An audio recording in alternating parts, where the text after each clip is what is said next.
Breakthrough awaits when we call out clearly with constrained confidence because curiosity is building, but Christ has to do the convincing. I can dream without considering it a sign, but some are so strong that I don't 8th or 48th guess if it was from God.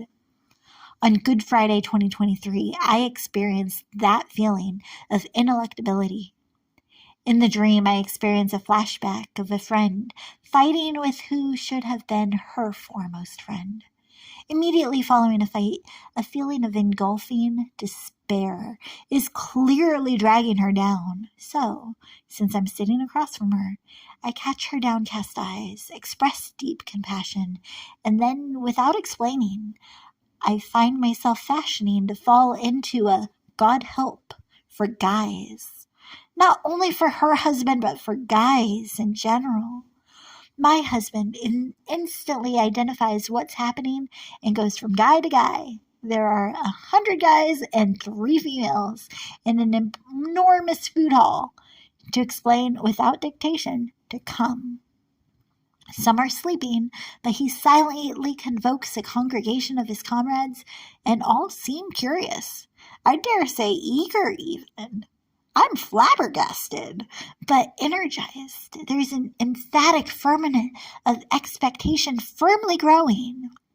The guys hum gently while finding themselves encircling the dining space, backs automatically back against the boundaries between that chamber and whatever was beside it. I am aware why all are assembling. I was about to ask Abba to bless them.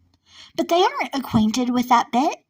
Still, somehow they are all anticipatory for anything big. They can't comprehend how, because they had been sleeping when this started. But they don't care to. They simply come. Not because I asked them to, but because my beloved, who also can't completely comprehend what I would do, but who is committed to me and I to him, could see something special would come into being if he staked his reputation on me. I'm not scared, but I sensed they weren't quite ready, so I delay a couple of seconds, basking in the sweet sound of the spontaneous singing.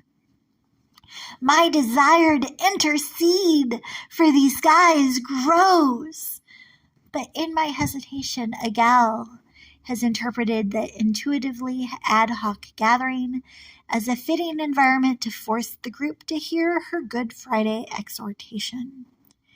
Feelings of ease that I had dodged a scary bullet and could continue to be an anonymous bystander compete with feelings of not fury, but an exasperated dejection. The energy felt formally flees as the group heeds her hesitantly, and then a gazillion forlorn eyes fall into disappointment and disinterest. I consider my choices. A. Basically steal back the stage, although only my beloved, my companion, and I were aware how this began. I could set something up on the background, but that would clearly be begging for attention. A break could occur, and I could behave like I wasn't angry at her, but that we were both aware that she'd begin and I'd break in to call out to Abba for all.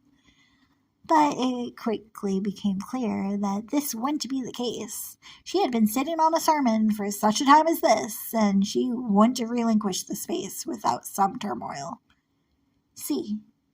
I could understand and grieve that the unique vacancy was withdrawn. Unable to visualize any variant that would win back the attention of those already dozing, angry and beguiled, I came back into consciousness, confused and curious. With conflicting decoding circling, I described everything in a digital diary where I keep a chronicle of my dreams. After describing the circumstances, dialogue, or in this case, lack thereof, etc., I am often forced to go get geared up for engaging with the day versus the dream. I drive to where I'm employed and forget about the goings-on afoot during the evening. This day was different. I didn't have to drive anywhere all day, so I described the circumstances and began to archive how I was asking Abba, what was that all about? Any attempt to be as close as I can be to what's in keep without detouring extremely far from my goal of having this impractically jerky kind of local memoir maintain the noticeably one-of-an-order pattern of quickly or really slowly touring the use of variables in writing through exact exposition is beyond easy. But I adamantly believed that I had been able to awaken afterwards. My beloved spouse, Stan, would have easily found the group's focus for me. But if it indicated interrupting different eyes' discernment of what was desired that day, did I desire it? It could be that someone was studying that sermon. Their situation demanded a stern talking to. The space was super big. I couldn't discern the expression on each face. If just one heart was impacted by the informal in-way, could that justify the cost? Did I leave a moment noticeably open? No. The original is in the appendix, and a parallel paraphrase is probably possible, but obviously impractical. This is my project, and my research has pulled up no overt precedent to one-up. Please put a pin in this place and read the real writing place right after the songbook, and then return. I'll sing in the celebrated do-do-do-do-do-do-do song during your search. Thank you. The first appendix. Good Friday's explanation of the dream in everyday English. April 7th, 2023. I was at a table with two other ladies, and I caught the eye of one of them and said, "I'm so sorry." The other looks back and forth between us, confused, and then sees the despair in the first's face. At a flashback, I somehow saw that she and her husband were fighting over where to live, neither willing to compromise. My compassion was heartfelt, but she had specifically sought me out for actual encouragement. I was also discouraged and having a hard time keeping my head up when Dan comes over. I feel a strong urge for the women to pray for the men. He seems to either read my mind or understand a few uttered words. I might have tried to explain it in incomplete sentences, and he starts going table to table and just tapping guys on the shoulder and pointing at our table. Some sleeping.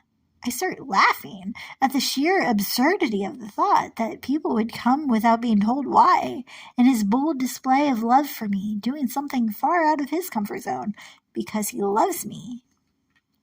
I stand up to make room for the men about to sit at the table, but few sit. They want to stand, too, and circle the room. There is an energy pulsing through the room, and I am feeling the urge to start praying out loud. But the guys are singing loudly, and before I know it, someone has found a microphone and is preaching a traditional Good Friday sermon over them, telling the story in third person, but not praying, and showing no signs of stopping. I feel the hope and energy in the room start to wane, and I feel disappointed and relieved that I didn't have a chance to address the crowd. I'm waiting for a break, but it's apparent this person has an entire sermon planned, and will be talking for at least another half hour, and by that time all those who had woken up expecting something different will have gone back to sleep, feeling angry and tricked. I think about starting a video behind her with my Asbury poem until she stops talking, but am keenly aware that that's me trying to manufacture the energy. I still have a prayer pulsing through me for the men, but would have to steal control to say it. I wake up. Written on Good Friday, seconds after describing the dream. I think had I continued to sleep, Dan would have gotten the attention of the room for me, but did I want it if it meant interrupting someone else's vision? Maybe someone was listening to the sermon and needed that message. It was a large room. I didn't see anyone paying attention, but if even one changed heart because of the informational approach would have been worth it. But I've never been able to fall asleep and pick up a dream where it left off. but will you show me another to explain it? Show me how it ends. Was there a moment that I was supposed to start talking and I hesitated for a second, which was long enough for someone to find the microphone and launch into a sermon? Was I supposed to just start praying at that little table rather than tell or allow Dan to gather people? I don't feel like I asked for it, but it was clearly what I wanted, and he saw that. In a follow-up email to a friend about 2 hours after sending her the aforementioned description/interpretation. Another note about the dream. I think it's extremely pertinent that the room was mostly full of men. It was just the three of us women at one table and the one female preacher, who might have been the one who looked at me strange when I told my friend, "I'm so sorry." So maybe 3 women total in the whole room? I didn't know her. The guys, including Dan, acted on faith and gathered not knowing what to expect, trusting us to have something that they didn't. They flocked to the one female table but didn't sit down at it, instead circling around as if they didn't want to miss what we were planning to do anyway. I'm thinking of women representing humility and guys' arrogant ambition, as in my Adam and Eve time travel story, with Eve being the first to cross into forbidden territory, but also the first to realize it was a bad move. The men representatives of Adam were fully trusting that we had something for them, but quickly lost interest when a woman got on stage and mimicked their style, describing what she saw as truth, but failing to see and draw it into a bigger storyline. Of course, through the cross there is no distinction between male and female, Jew and Greek. Women can choose to follow in the way of Adam, and men can choose to follow the path of Eve, instead of us all being stuck in the path of Adam, as would have been had they not been separated. Instead, Eve got lost, and even though it's not specifically referenced in the story, I think she found and really understood the cross. Eve's trek through time told an overarching redemption story, whereas Adam's confirmed his own biased narrative because he didn't stick around long enough in any one time place to see anything but what he expected to see. Stephen walked in the way of Eve when he preached a sermon while being stoned. It may seem to have just been information, but he was transfixed and couldn't help himself. It wasn't planned. It wasn't forced. It wasn't even on a shelf waiting for the right moment. In the dream, those previously walking in the way of Adam were willing to walk in the way of Eve. But instead, a representative of Eve tried to keep their attention by giving them what they expected, something she had ready just in case the world seemed to pay attention. But not a right fit for the moment because it didn't pay attention to what had drawn in the crowd in the first place, nor satisfy the sense of expectation. I don't think I was supposed to have jumped ahead and immediately launched into what I felt like I needed to say. I think they were still enjoying the shock of finding themselves singing together. I don't know what I should have done, or would have done had I not woken up. It wasn't about me, but I also think that it wasn't about the increasingly desperate attempt by the woman who had stepped on stage to keep the room's attention. I think the kindest, most humble thing to do in that moment would be to gently go up there and put a hand on her shoulder and say, "That's not what this is about," just as it has been reported by the Asbury leaders did to those who wanted to come in waving American flags. Humility is agreeing with God's assessment about ourselves, walking in the way of Eve, possessing and acting on a wider view of what is happening. Sometimes that means taking the microphone back, even if it means just softly saying into it, "Please continue." To those who are finding themselves surprised that a shift in the atmosphere is causing them to break out in spontaneous song, and then just firmly holding on to it until the room starts to quiet naturally, with a sense of expectation that you have something to say. That is the time to remember what started it. deep, heartfelt sorrow at a couple being torn apart, by deep disconnect and an unwillingness by both to move to where the other is most comfortable. The atmosphere shifted when a representative of Eve grieved the separation she witnessed between another representative of Eve, herself representing the church, and her husband representing the world we've been placed into and have been called to love.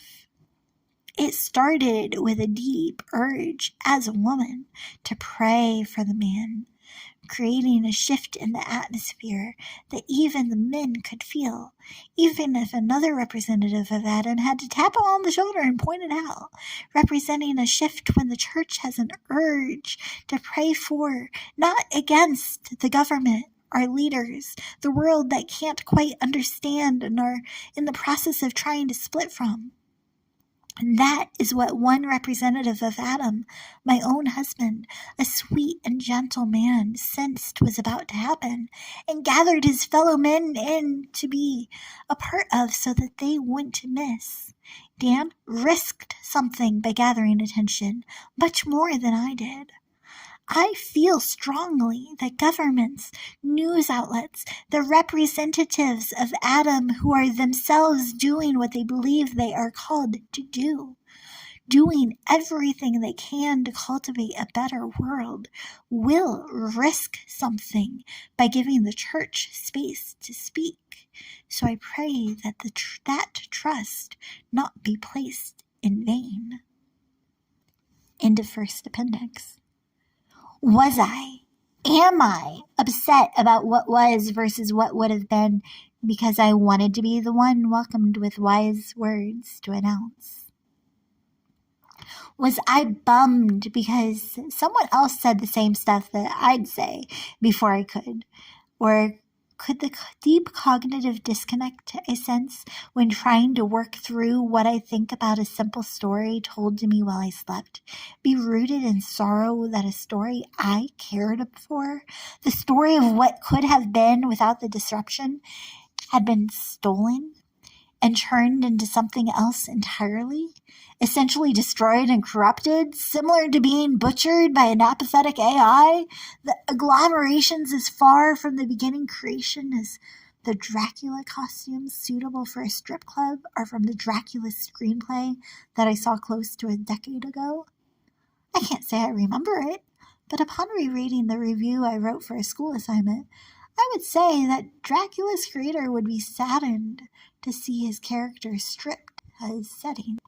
Were You Scared? A review of East Cleveland Community Theater's Dracula, October 15th, 2015. I am not a fan of exploiting fear.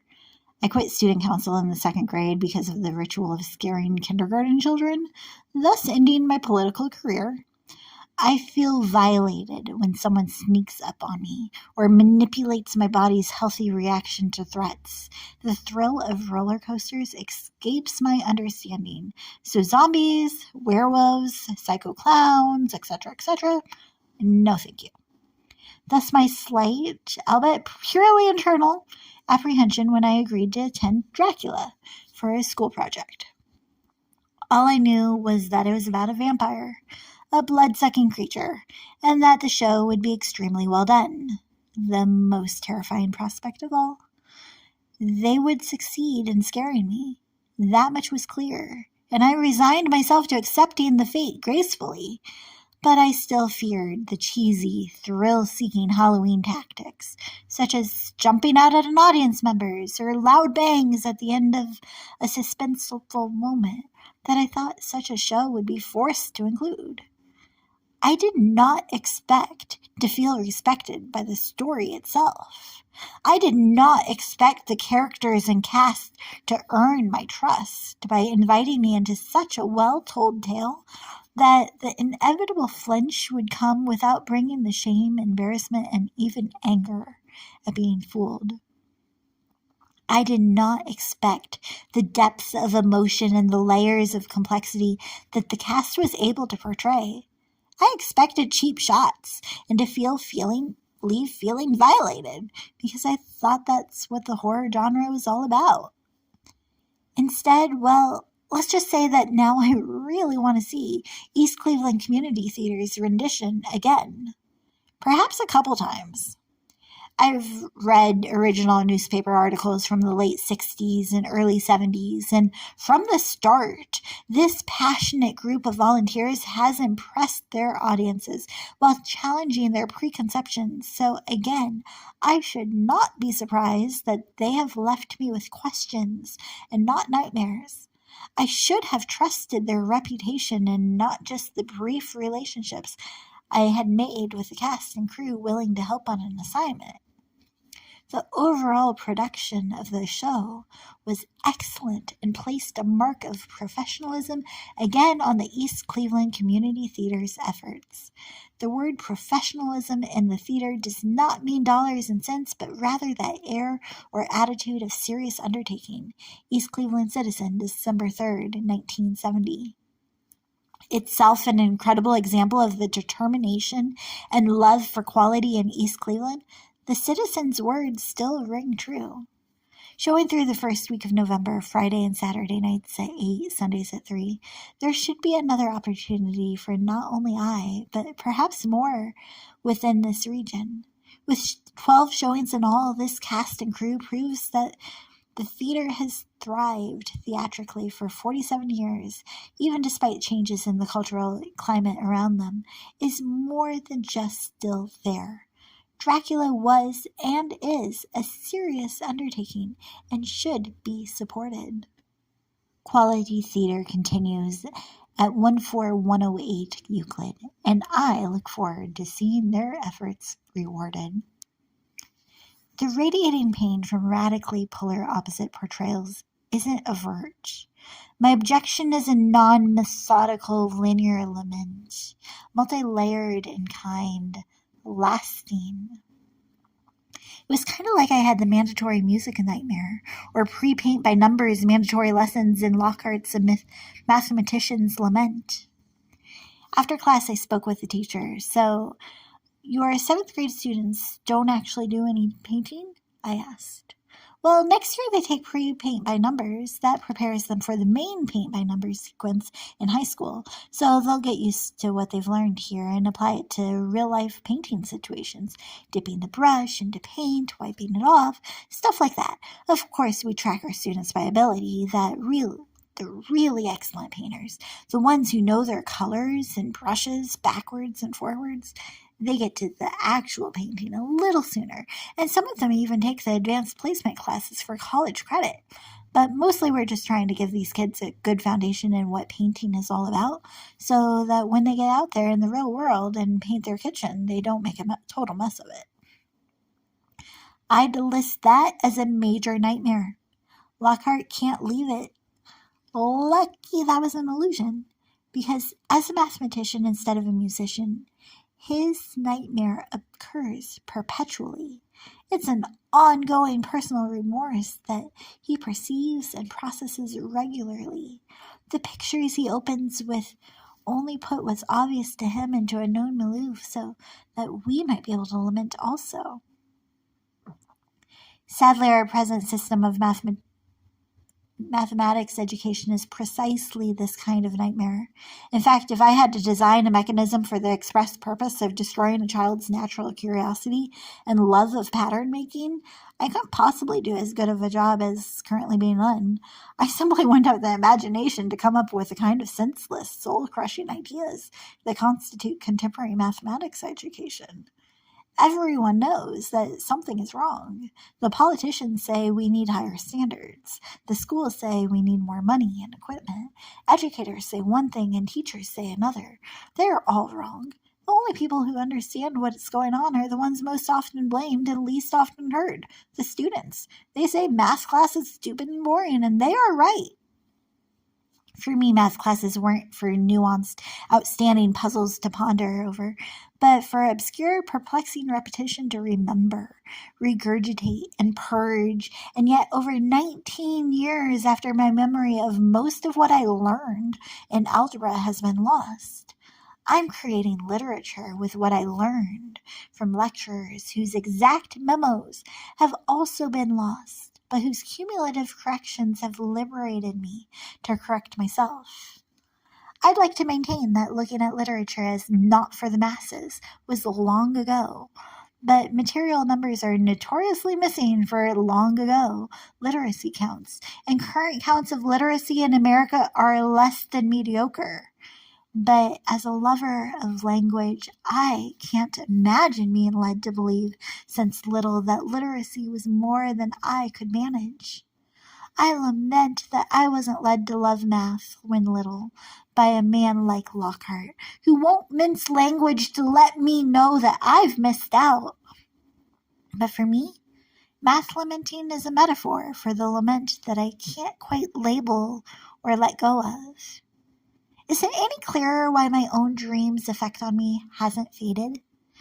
If so, explain it to me delicately. If it isn't, do you empathize with this deep, continuous, abiding ache?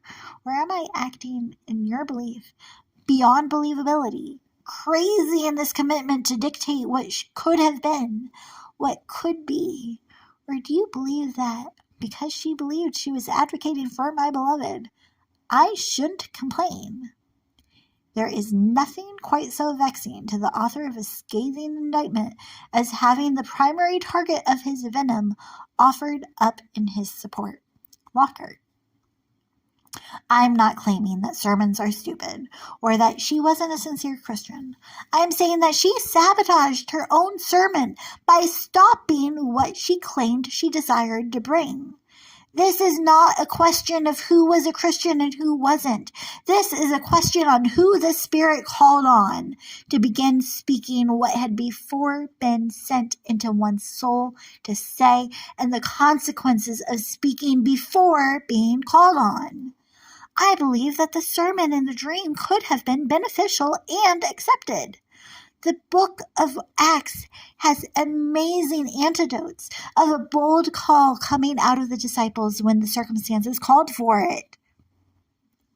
But in this case, I can't believe that it was a call to be obedient to a bigger being that brought her to block the crowd from continuing. I wouldn't be at all surprised if the sermon came from the same spirit that it shooed away, but I believe the do so upon my say-so step was skipped. She assumed the signs she was supposed to be seeing were clear. The conglomerate had come. But what if Christ desired to speak before she came and confirm it? Before we both did. I didn't sense that I could continue with the blessing, without bulldozing over what was occurring. But another 60-second sets or two or something cool would have come out. And I don't say this as something that I, or my dream self, can assume credit for. I can't answer a simple question about my opinions without blanking out and stammering. There's a completely different set of capabilities when the Spirit is calling the shots. My default shyness becomes brave. It's only occurred on a couple of occasions, but I say with the deepest sincerity that I couldn't do so solo. I've surprised myself and a crowd with the conviction, boldness, and steadiness of the discourse in the couple of scenarios where I sensed the Spirit had something for me to say for the benefit of the body, but that I can't be credited with the switch. Desire to speak doesn't consistently convert into a duty to, but I'm seriously contracting chills considering how cool it could have been if the sermon in the dream had been after whatever was building within me came out. If the beginning boosted the speech instead of being co-opted and silenced by it. How cool would it have been if it could have been continued by someone else bravely connecting to the unseen, if the brothers surrounding me caught up the spark and surrendered also. After all, wasn't the aim of both the blessing and the speech to bring the crowd closer to their to-be bridegroom who craved to commune with them? Of course, it could be that one may argue that my bid to call out on their behalf would have also been one-sided, and I certainly had no designs to sit down with everyone and debate. But I'm counting Christ into the conversation.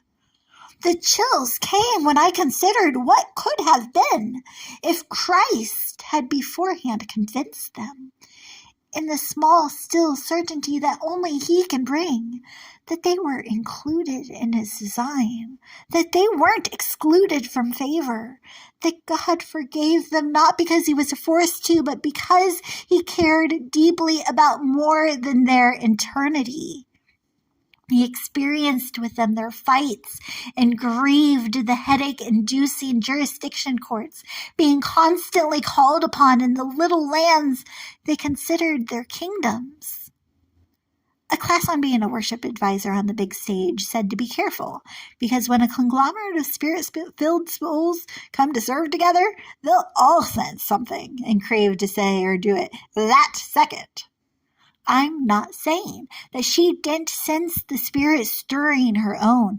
I'm saying that from where I stand, she seems to have been so thrilled that the start of the race was arriving that she skipped ahead without awaiting the signal saying run, and it sadly backfired.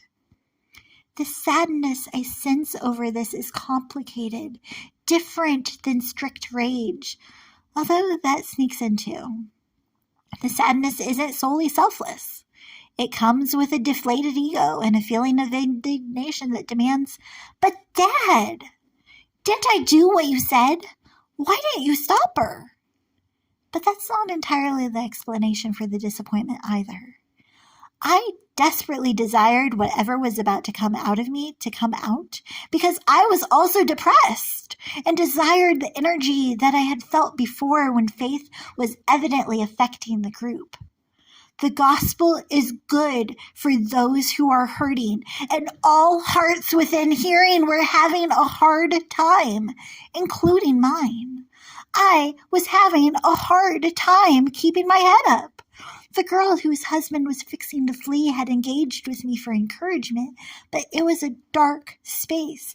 Bored and apathetic were all, including myself, were being kept down by disappointment and discouragement.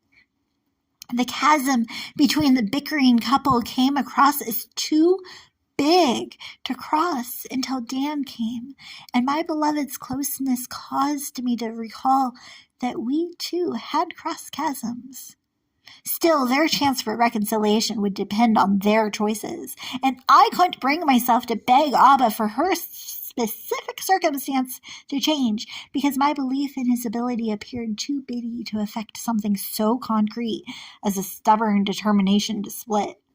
But when Dan came, whether out of curiosity because he sensed I was distressed or because he simply craves being close to me, I do not know. So came with him the desire to corporately bless him, and with him all others. My beloved sensed more clearly than I a slight switch in my composure that could be contagious. He didn't stand there deciding what to do. He had determined that I wasn't shaming her. Recall from the summary in the back that she is a sort of stand-in for the church, the big C, for being disillusioned with him, society. And once confident that I'd continue without berating either for being bullheaded, he called his companions to come, be included in the blessing of addressing aching bruises without being sidelined by the cause. Those that came did so experiencing difficulties. Who isn't, but didn't expect anyone to explain them away?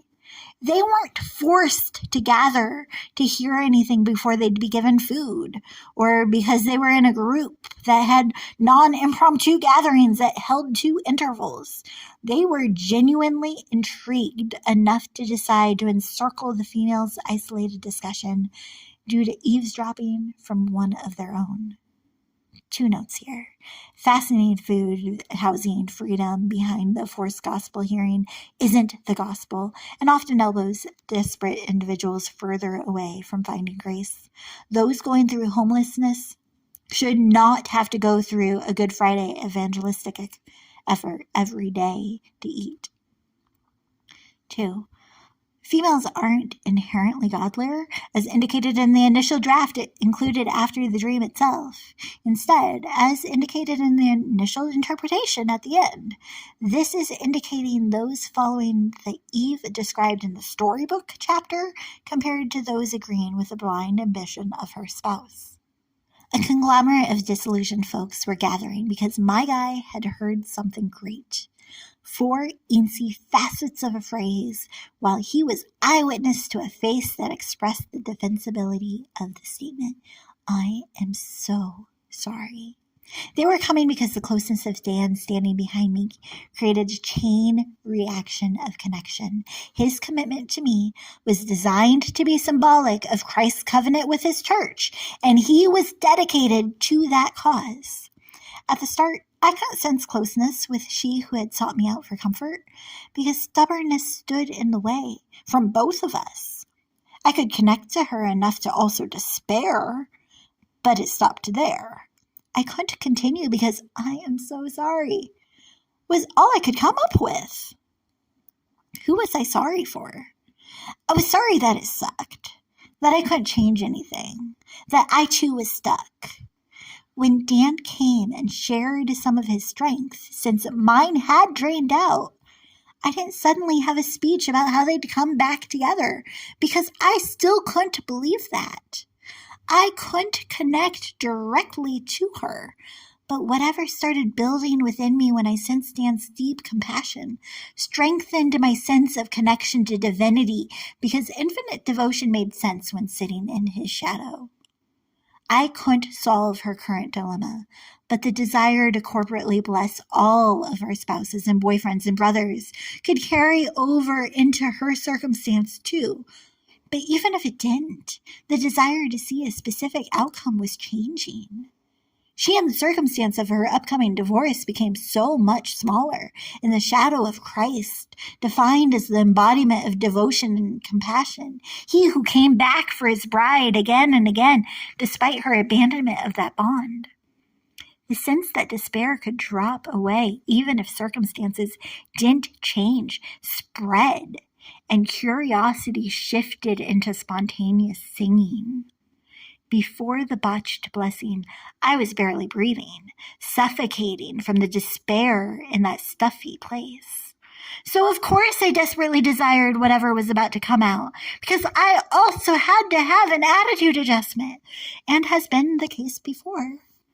I could sense that a slight act of obedience, a single sentence or step into the aisle, could be a catalyst for a change in whose spirit was controlling my conscious and subconscious decisions and capability to see what was behind the curtain, even if the circumstances stay the same.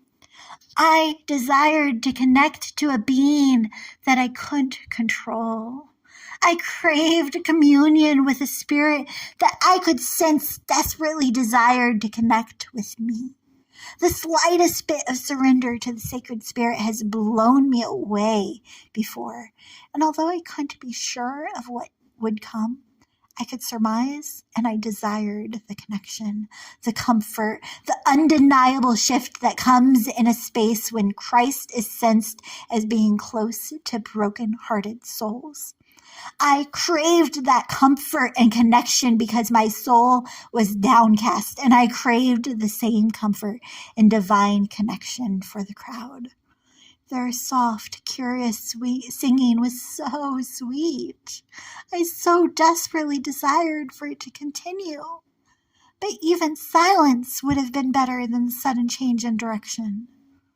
It seemed like a space that was destined to be a dance floor was converted into a classroom, complete with barely big enough to sit behind student desks and charts of the classroom's commandments on the doorway. Consider the structure of a dance class. Would sticking an indecipherable chart of a dance's steps on the door be a suitable stand-in for a different kind of curriculum? I spent a couple of weeks steering solely worksheets for a woodshop class in 7th grade until I couldn't deny that I'd completely bombed my A average I believe. I can't say for sure, but I was certainly the kid who cried about bees. If I stayed too scared of the saws and stuff to create anything, I still cherish the small signature I created in that class and recall desiring that I had switched from worksheets to real stuff at the start of the semester. They're simply not the same. Sticking a set of dance steps on display in a classroom so that we can check off a box and accept accolades for being competent dance instructors can't compare to demonstration. But isn't that what we do? A state decided a couple of days ago to dictate that their classrooms would have the 10 Commandments in big, bold KJV script somewhere on display. See the bill. It's super specific. It has since been deemed unconstitutional again, but what were the backers attempting to accomplish? And to what aim? Advising a barely above the age of baby kindergartner to not commit a betrayal of the bond between spouses calls the child to disobey or encourages them to ignore the fifth about fathers and mothers when a goody two-shoes inevitably goes home to not honor but interrogate their instructors. How is that helpful? Intimacy is hard enough without getting into the nitty-gritty with a fourth grader. However harsh the goading of a forthright 8-year-old, why should a dad that wasn't being encouraged from any sanctioned direction care about a directive from some dead dude that couldn't comprehend that he had barely been keeping up with his duties because he was completely drained and that everyone except his one friend that he wouldn't feel guilty for having expected even more from him? She emotionally filled him up again so that he wouldn't fail to fulfill everyone else's expectations. Why feel grief when her gratitude for any encouragement from him was so great since her husband wasn't honoring her either? What if they had individually given up hope in their own other half, having a gloriously, fantastically enlightening epiphany about all they were doing? What if, before the budding companionship, they decided, each without encouragement, that they deserved so much better than their spouse was capable of bringing to the conversation? What if they had been bulldozing over their supposed-to-be closest companion constantly, dismissing conversation as if in a boxing circle instead of a shared bed? If a child quoting what "thou shalt not do," the signs are supposed to be in the KJV, isn't beneficial, what would bring a bored, apathetic, angry, bitter, close to divorcing couple back to a sense that their spouse is on their side instead of completely biased against them? Ask best buddies, beginning to see themselves as strangers, to decide to extend equal etiquette to each other as if at their first greeting. Have them inquire about the initial items that all have to go through at first, about families and employments and daily schedules. Could skipping some shortcuts reinstate something that was tucked away for the time that the two assumed that, since they were safe with each other, they didn't have to try so strenuously to spell out the totality of their thoughts, since their spouse would understand their viewpoint without all the work of providing years' worth of context? Would explaining the years that they experienced with and without each other as if for an exhibition to be gazed at by those not connected directly or affected emotionally elucidate factors not generally held in high regard? How can they ignore heaped on hurt? How can they heal when giving a grain, however finite, of empathy feels flown back in their faces? Isn't it disingenuous to enjoy a date as if starting out when there is still so much to be said, discussed, enraged by, forgiven? A gap between anger and going forth isn't easily dismissed. But could it be that that's what the sermon asked the crowd to do? The concept of church comes with some significant baggage for a big chunk of any audience, and any broad, swift dismissal of that inevitability will be fighting one's own efforts to evangelize, to express fantastic findings. In the greater group, the guys had to be heard before they could give a flying froggy, and Eve's daughters had to expect to fail unless we were endlessly being equipped by the dad that said, Do not doubt that I can bring you both back into alignment with all that you were to be. Do you recall the context? In decades and centuries of counseling, disheartened Eve was advised, your civilization is convinced that they can cultivate the communities that I created them to crave without my dynamic drawings of what could be. But do not be discouraged at the supposed celerity of their systems in bringing about counterproductive changes. Do not doubt that I can bring them back into alignment with all that you were to be. I can and will bring you back again and again. Could it be that by stepping in with directions and instructions as to how to feel forgiven, the itinerant evangelist who detected the crowd, but not the circumstances drawing them, interrupted the development of the connection between the crowd and the beloved she believed she was calling them to? Could it be that she was dismantling the community she believed she was building because she was cultivating that community without the bridegroom's bird's eye snapshot showing what she should be doing to support it? Could the crowd have been standing at the door of that dance class, between daring and dismissive, questioning the desks that created a circle around the center, curious at what could be different about the class? Could it be that she didn't comprehend why they had come? Could it have been similar to the dance class Stan and I decided to drop in on a couple years back?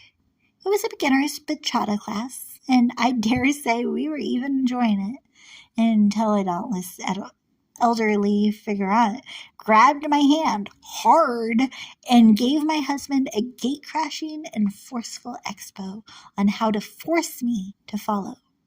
Granted, he was good, but that hurt, and I gravitated hastily back instead towards my humble gentleman to hide. My husband, on the other hand, wasn't great, but we had been having great fun fumbling as we followed the group's guide.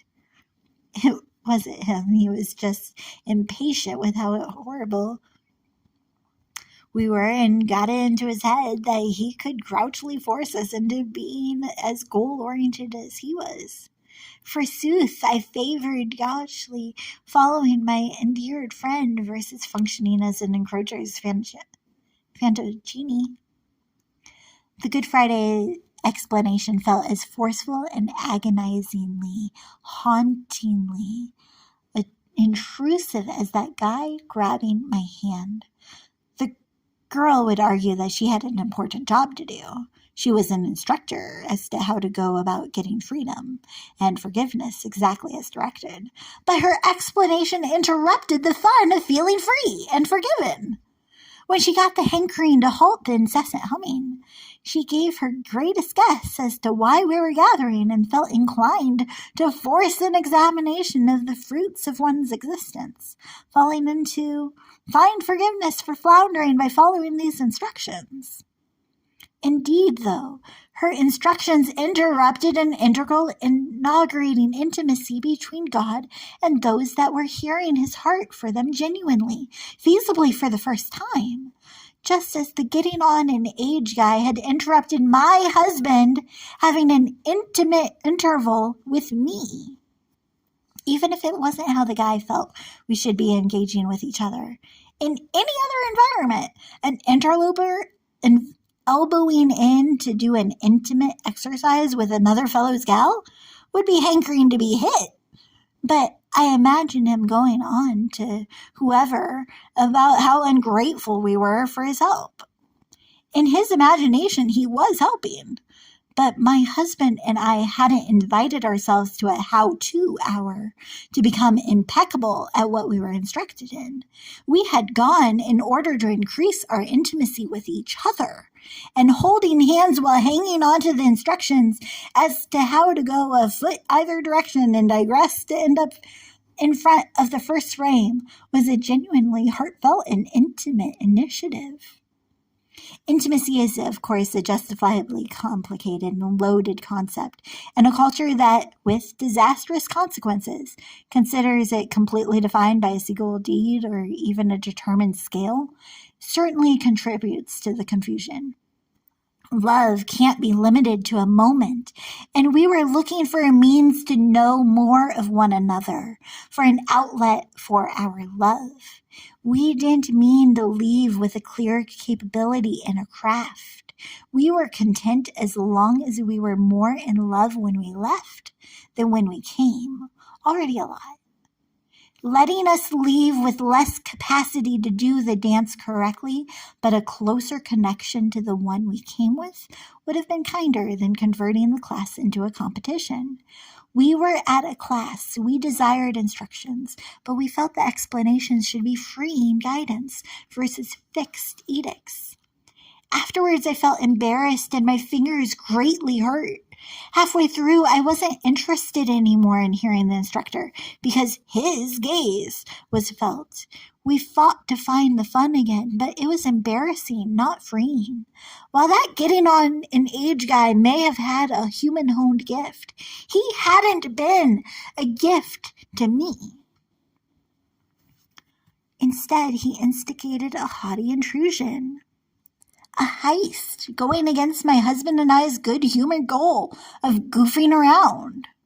Forcing a Good Friday homily upon a group that had gathered for an entirely different cause can be as counterproductive as destroying a couple's desire to keep coming to a dance class because they sensed they'd be abrasively bullied into competence instead of being carefully directed and encouraged to find enjoyment in the dance. The class setup was cool. Different classes would be centered around a different dance. We couldn't do it each day they did. Classes can be costly. But we would have come back to salsa through a sweet date evening. Except being force-fed isn't enjoyable. Grapes are good. The gospel is good. But find the photo of a grape in a 5-year-old's airway. It's frightening. Is a grape that hasn't been fully grounded into juice, food, or falchion? Are evangelistic discourses to be eaten and digested slowly? Or can some of them be closer to blending beans and calling the crowd to chug them? Can a single speech by itself dismantle and counteract decades of bad and amazing arguments against belief? If so, who can claim the credit? Is my lament any clearer? Could it be that I was looking forward to a manifestation of love for and with my Maker, and love was made out to be a laborious command versus a longing for more, a call to bring instead of bitty containers, the biggest buckets one can come up with, and then some? But consider if the dream stage stealer considered that to be what she was doing. What if she saw the crowd as desperate for something to drink, and she was saying, "But come, see, there's a current, and you can drink from it, so do so. Wait, why don't you care?" Could it be that she brushed up against barriers that were built up over centuries, that her call was derailed because her definitions and expectations were different from the crowd's? We can sermonize all day about interacting with an unseeable spirit as teacher or spouse or dad, but without context, one can be abandoned to a burdensome concept of what that signifies, because we have diametrically contradictory definitions, since the characteristics of the dads and spouses and directors we've experienced are 1. Dramatically different from everyone else's definition of dad or spouse or director, and 2, different from each other. A director is different from a dad, who is certainly different than a spouse, and not a single soul should try to say that I'm saying something that contradicts that basic concept. We clearly shouldn't combine certain duos into a single human being. But could it be that all life is made up of metaphors to let us come to be acquainted with a beyond-the-box style almighty being that's bigger and better than all of us combined, and who can't be comprehended without bringing that breadth of beauty into small enough snapshots for us to see? Could it be that we were created as image bearers who can solely show off small bits? So we have artists to advertise that beauty, bakers to cause us to consider how completely different ingredients can fit together when we follow the instructions, just as the king who claimed to be able to combine all circumstances into something brilliant for those sticking to his directions said they could. Chemists, so we could discover how to care about details and combine could-be dangerous components into something with a degree of efficient functionality without exploding. Doctors committed to discovering the cause of a concern, diagnosing it, and then checking up to discern whether the directions were stuck to, and if so, what they were designed to do. Educators to facilitate growth, friends to feel excitement, dread, discouragement, enjoyment, etc. with us, and so forth. Earthly fathers could be friendly, engaging, direct but compassionate, completely civil when sober, and definitely not when drunk. A dad could be a disciplinarian, constantly criticizing his child or his child who abandoned childhood 7 decades ago, or a doormat who can be convinced of anything with a coy smile. That doesn't certify a connection. It could come out of the dad's own doings, or be despite every effort. Even fantastic fathers have offspring that are as enemies, who do everything that their desperateness can come up with to destroy the dad they call dictator. Even so, a faithful father gives himself up for his grown and not yet grown-ups in hundreds of gigantic and hidden ways that go over their offspring's head. A father that fathers as God wouldn't gloss over gross transgressions, but any feedback would be for the goal of going forward, to get up again and regain the good faith of employers, friends, government officials, etc.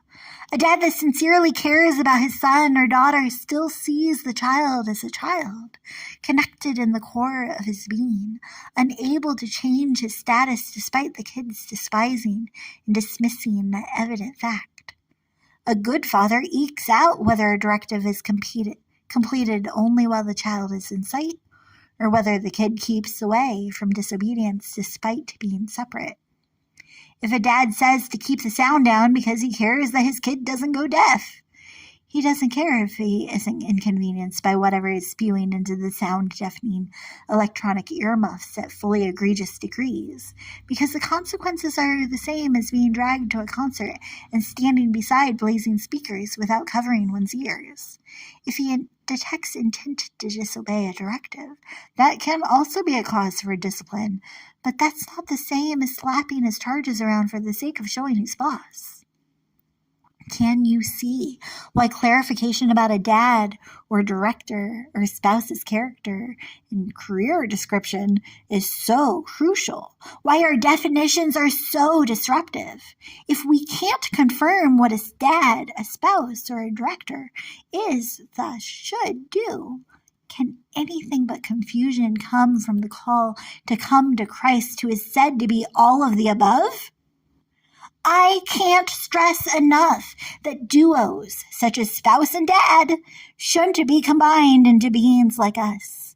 But if another hasn't wondered which aspect of a bigger character a bride announces and allows us to experience versus various alternative assignments, I'd be surprised if they were anything but bitterly and audibly bothered at the concept of becoming bride to a stranger who is somehow also our dad, and even as disgusting as the convoluted concept becomes, brother?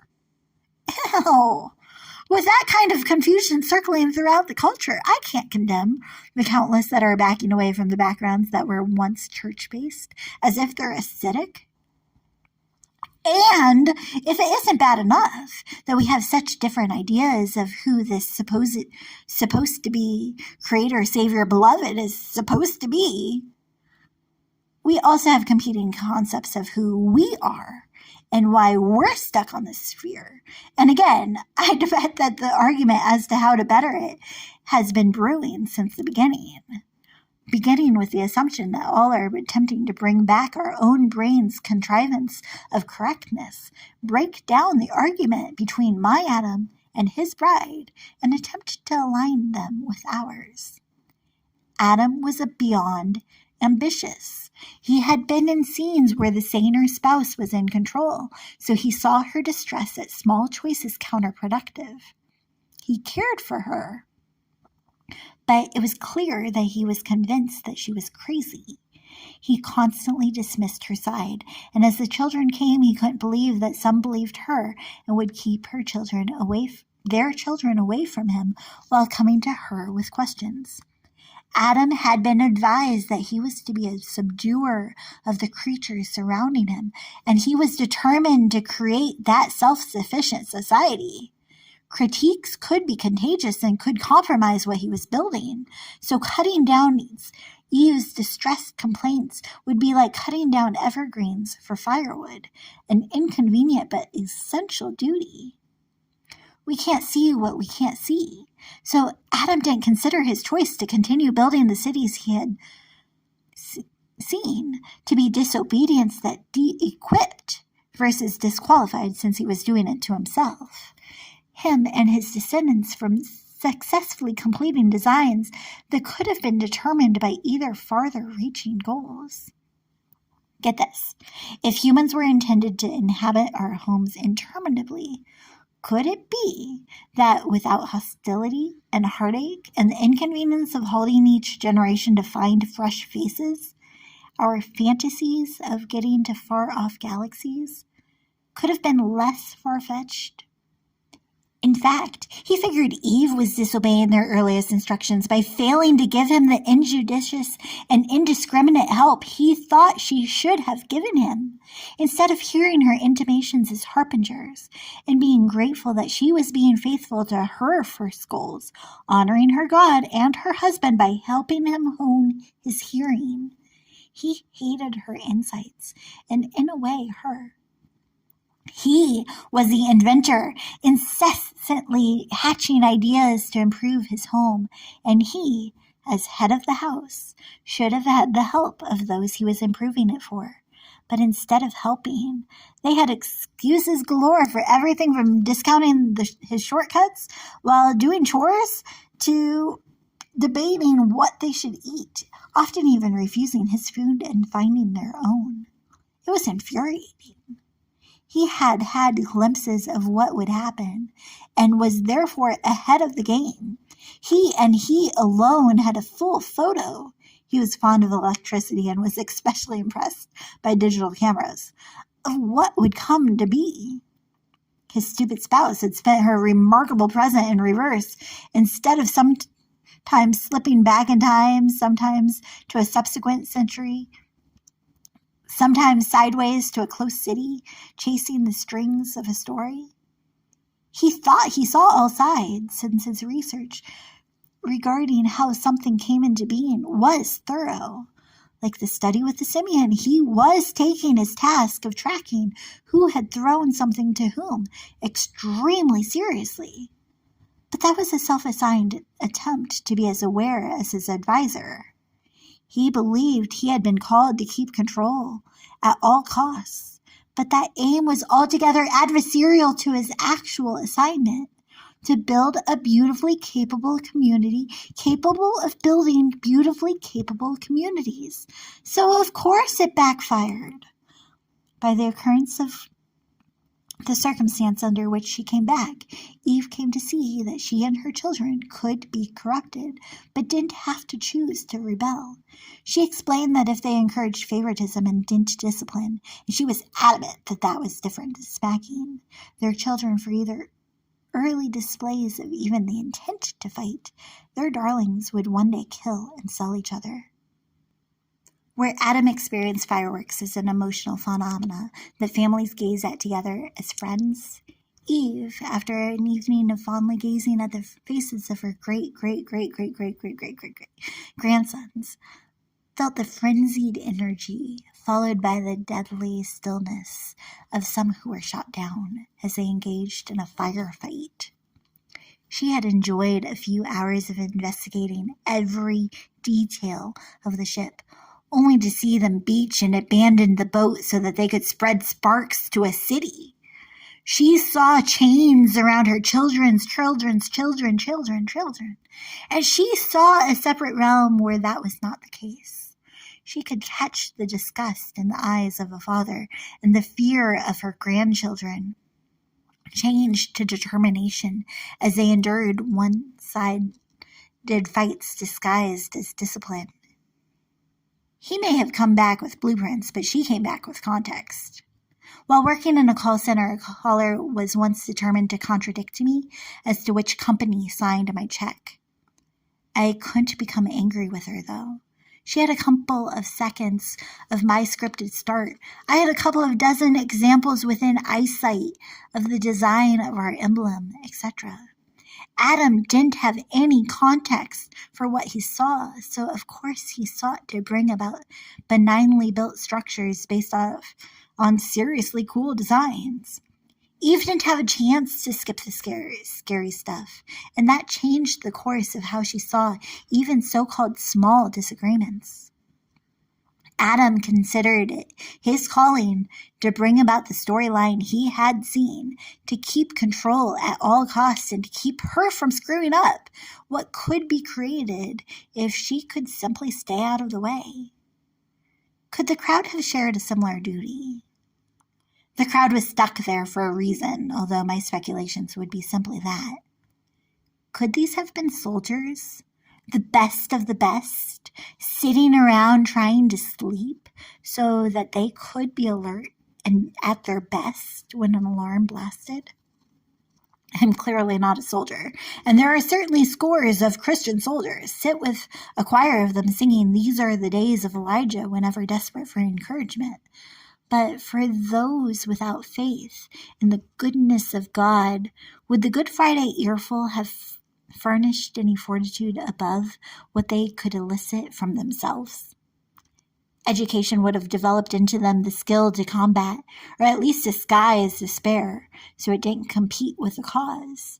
So what else could this so-called savior bring to the conversation, and at what cost? They'd comprehend a sacrifice.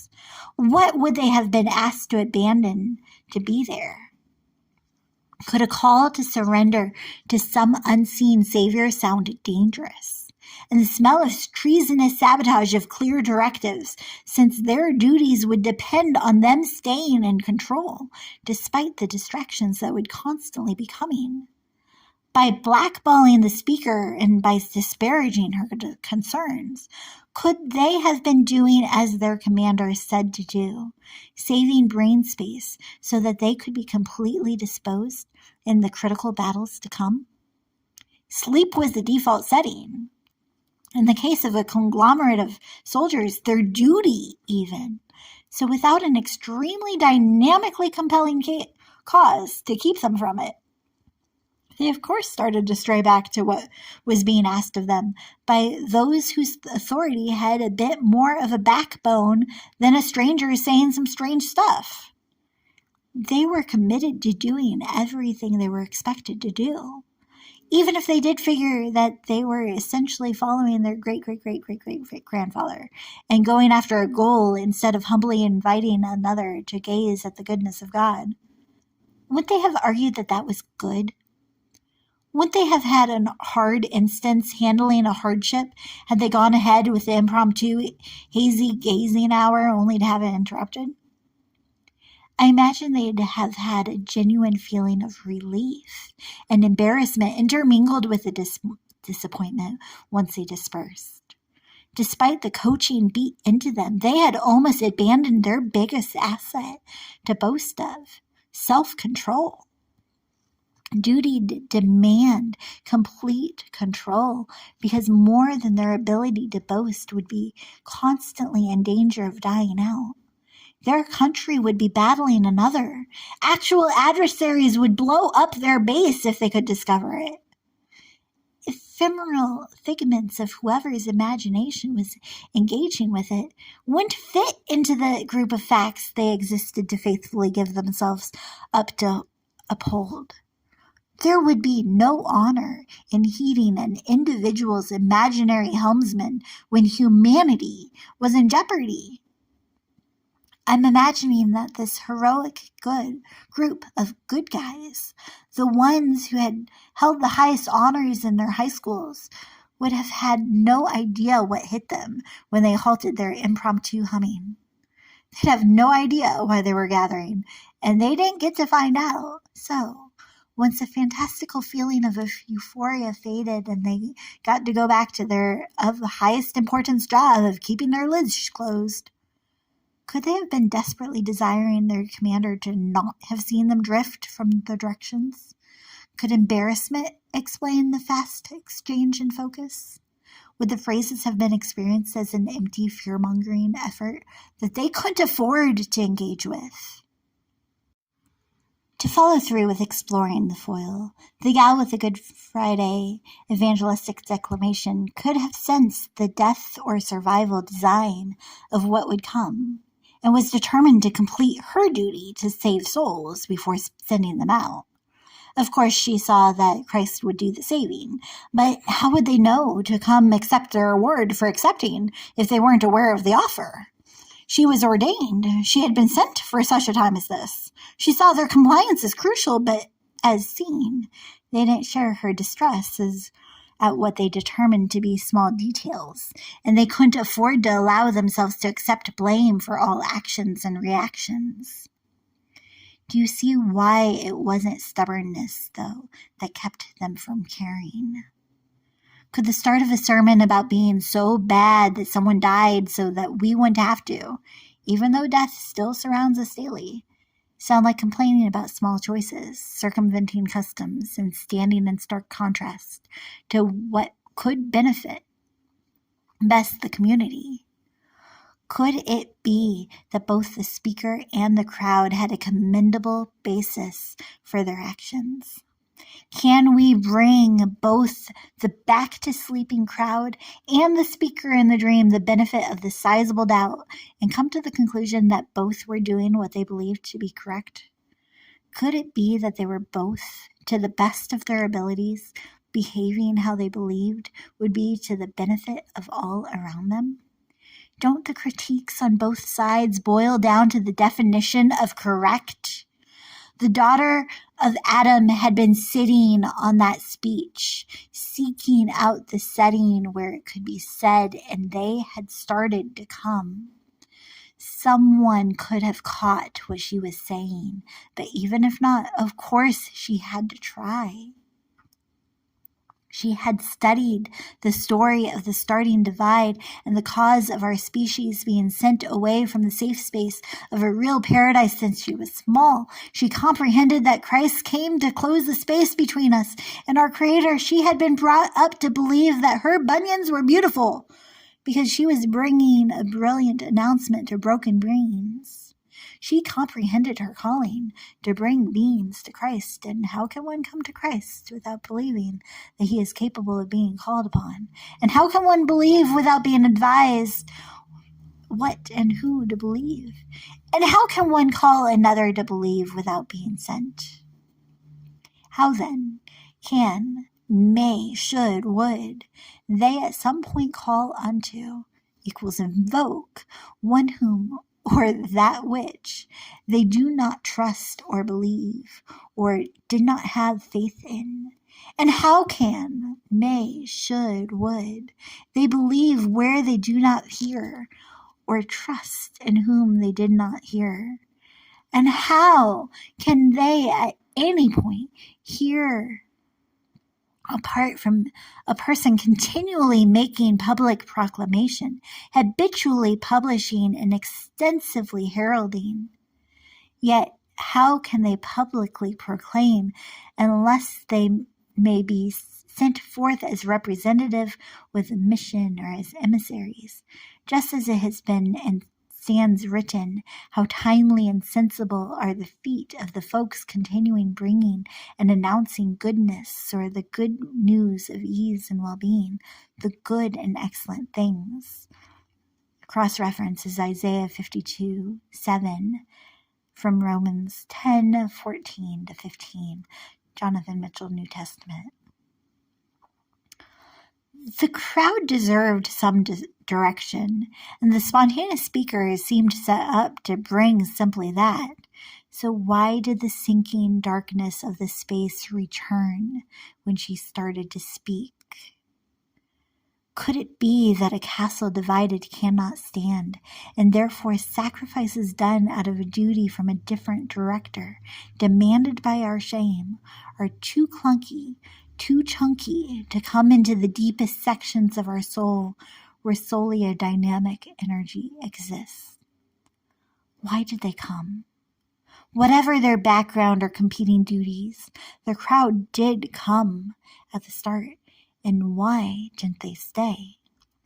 Could it be that for a second they slipped into the space where solely smaller than seeds don't get stopped by the clumps of doubt, where a different set of directives controls the smallest spaces, the realm of quantum physics that makes the impossible possible, where peace passes all comprehension, before being unceremoniously dragged back out by someone with blueprints to that sacred space? Could that be a clue as to why scores are slipping out of church buildings and not coming back? Studies and reports and radio show spots certainly see that it's a trend that has been taking off for some time, but they're still scrambling to reveal why. So it'd be beyond silly of me to try to underline a without a worry about being wrong answer. But I'll admit that before COVID caused chaos, I also slipped out sort of silently. I said, take me off the schedule to the tech team as a response to a request for how they should respond to my struggling, and I didn't come back. It could be completely cowardice. I dare say cowardice and a bias towards being antisocial is a bigger component than I dared to claim when not cowering behind a screen. I'll say it repeatedly that y'all scare me, but what is so scary about a church building? It could be a desire to stay away from accountability, but the studies show that the trend is not as simple as simply desiring to sin while the church stands to stop that. So I think I can say the same of my own struggle to belong. Skip 3 hours of talking to see 7 minutes covering the title of a segment of radio on a station that I sometimes switch on in my car. Church disappointment is multi-layered, based on a book summary by the same signature in Christianity Today. The cliche, which I think is so rude, is that someone left the church / small c or big C, because they want to pursue a sinful lifestyle.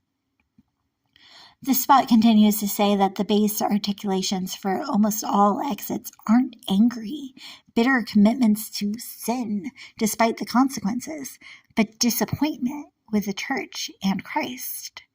They say how seeing saints being severe sinners brings a shocking disappointment. They discuss how disorienting that can be. I don't disagree, in a sense, but the 7 minutes wasn't sufficient to cover the depth of the disheartening disillusionment expressed. I don't claim to have studied tons of studies, and I can't claim to completely comprehend why the counts of those that claim to be Christian are dropping. I can solely speak for some of my own cognitive dissonance and sadness, with a dream as solely a support to steer a tricky topic. Time hasn't been sufficient to settle on a single, this is why I sob. But I'd reckon some of the sensations surrounding this discontent seem similar to why I sobbed when surrounded by a collective who believed I'd start speaking in tongues if they'd simply tried sufficiently enough to speak it into me. I suppose they thought I was sobbing because I was scared, or because the spirit was so strong. But in reality, it was because I was aware the phenomena was real. But it seemed so out of reach, and what they were presenting appeared so phony. They figured an overview of phonics would be productive. But if I had to practice, it would be obviously phony. A far grumble for my implorations for an earnest, impossible-to-force gift. Glossolalia. Not gibberish, but an honest-to-goodness God-given gift of fluency that is futile to fake. That evening was frustrating and futile, but indeed a fluency impossible to force eventually found me when I wasn't expecting it. Fast-forwarding a few years to explain how frustrating forcing a phenomenon can be. I once encountered an evident forgery. If you have ever gotten a happenstance to hear the indubitable incongruity or happen to have genuine glossolalia yourself, you can imagine my indignation. Instead of a heavenly intelligibility to it, he had a hard time imitating his own heavy-handed phrase. I was furious. Furious! By then, I had a few years of frequently falling into the freedom of being incapable of articulating anything in English, so it was especially excruciating. Usha-isha-lamaga versus Ay, it's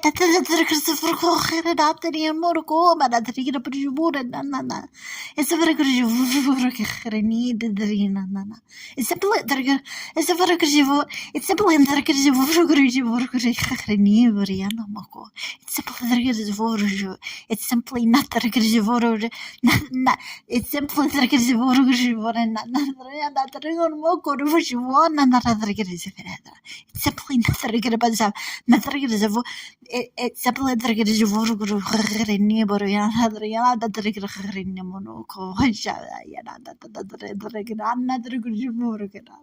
they simply can't compare. The forgery felt even more egregious than the earlier experience that had so devastated me. So, back to a couple years beforehand, I had come as a barely beyond child to the castle of a couple who had described experiences that felt impossible, even if they were interacting with an invisible friend that I had essentially followed since I fell out of my father's wife's womb. They had a friendship with each other, founded in friendships with the God I hoped to hear, that gave them hope and insight. If they had an inkling to have a generous gift given, as halves they'd inquire at how much, and when again they gathered, they'd find that they were equal to the dime. The couple who I deeply desired to emulate wasn't involved in the incident. That wasn't enraging or frightening or grossly hard-handed, but instead heartbreaking. But after the group formally ended, a friend of the guy I found so refreshingly genuine figured he'd establish a phenomena in me, a fruitless endeavor that destroyed any desire to be the elderly friend's guest again. The guy whose home I was a guest in may have had an incredible insight I indeed still hoped to have grown in me, but it'd have to happen without his group's help, because he had not identified nor intervened to halt a harmful impregnation incurvating into my hope. I have no idea if he had any idea what was happening, but in his home, a self-imposed instructor's efforts to indoctrinate me imploded, as they illustrated how to harangue glossolalia as if it were French or Esperanto, and I didn't have enough dexterity to express the damage and why I couldn't come back. I simply stayed away. I desired depth. I craved it and seriously sought out the sources where it was said to be discoverable. But dubious directions had challenged me to bring the depth that I craved by force, and that injured me, even though I dismissed the idea immediately. Duplicate these 11 syllables over and over again until they feel real. Say Shalia. It means I love you. To which God, I wanted to know, and how the hell did they figure that out? Fee, fi, fo, fum, chewing gum, Governor Plum, Principal Sum. It's a fun way to play with rhymezone.com for some bumpy basil bomb for a bird's repajum, or tickle the funny bone and postpone coming up with real rhymes. But whatever may have come from fake God-given gifts will be human inventions, imaginary Jesuses. Inspired and heavily influenced by jeers by ill-humoured hypercritics who investigate how others' interpretations will jockey their ranks, killing any leverage that the would-be misanthropes would neglect to offer because of the perceived offence. Oh, how petty and oafish their nonsensical mutterings, as if I could learn to labor to glean a clean kidney. I can't just insist on having health or harass God with guttural growling until I'm fluent in my extortionist distortion of the change that I've been awed by. Born anew, I knew the baptism in the Holy Spirit, as some call it, although, as with all there is controversy, wouldn't change anything in the deepest sense. I didn't worry about eternity or think of it as fire insurance. Everlasting damnation was never a concern I took seriously as far as I can recall. But I craved credence to the belief that anything could happen, that heaven itself could break loose of the arbitrary confines we try to contain it with. I couldn't dismiss as completely dubious, and maybe even a bit dangerous, anything distinctively unexpected, but instead was filled with envy. I'll fess up that I felt like God granted them the honest illustration of His goodness that He had guaranteed me, like my fiancé forgot that we were engaged.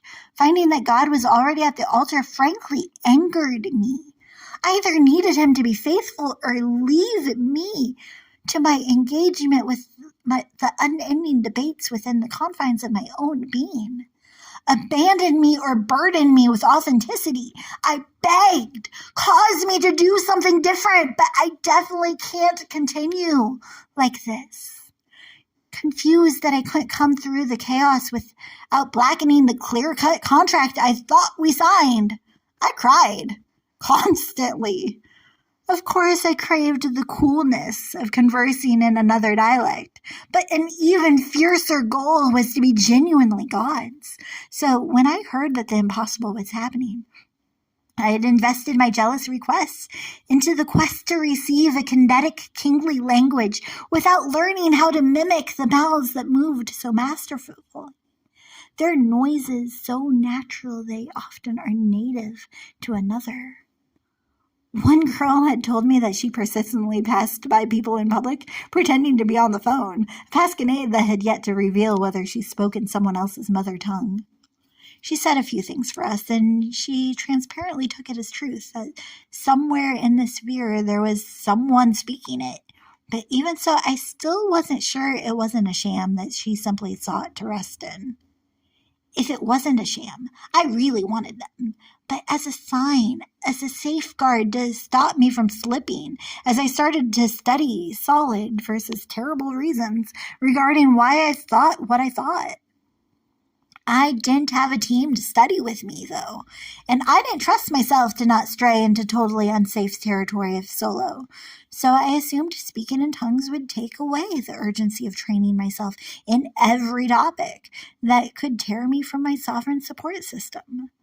I could say with certainty that my Savior saved me from certain speechlessness, and so He reigns supremely, as He said. Story terminated. Suddenly I'd be able to readily point to a physical and personal observation of an orbit outside of normal occurrences, parallel to ours, operating upon ours as partners and impugners. I'd read Frank Peretti's This Present Darkness and perceived it was prose, but it was offered as not quite fantasy. Parts, perhaps, were possible, poetic license only negating the negligible minutiae like made-up names and narratives.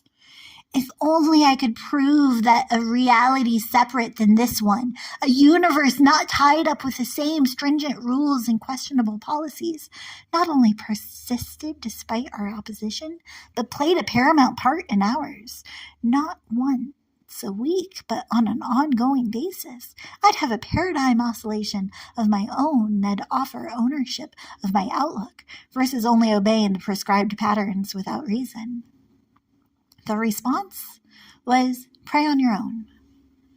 Practice offering your now I needs in your mother's language, in the languages you are already looking to master before I make you mimic the language of lands you will never meet.